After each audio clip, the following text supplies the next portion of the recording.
হনুমান চালিসা পাঠের মাধ্যমে উদযাপন হলো শ্রী নরসিংহ বাঁধ বালাজি ধাম প্রতিষ্ঠানের রজত জয়ন্তী।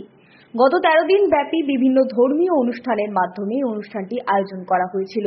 রবিবার এই অনুষ্ঠানের শেষ দিনে আসানসোল পোলো মাঠ থেকে হনুমান পতাকা মিছিল বের করা হয় শ্রী নরসিংহ বাঁধ বালাজি ধাম পর্যন্ত, যেখানে হাজার হাজার ভক্ত অংশগ্রহণ করেন। এছাড়াও বিভিন্ন ধর্মীয় কর্মসূচির মাধ্যমে এই দিনটি পালিত হয়।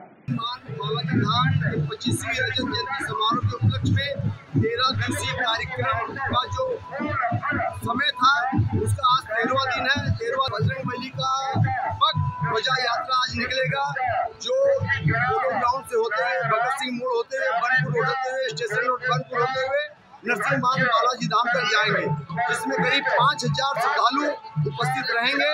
आसानसोल থেকে সঞ্জয় যাদবের রিপোর্ট, 99 নিউজ বাংলা।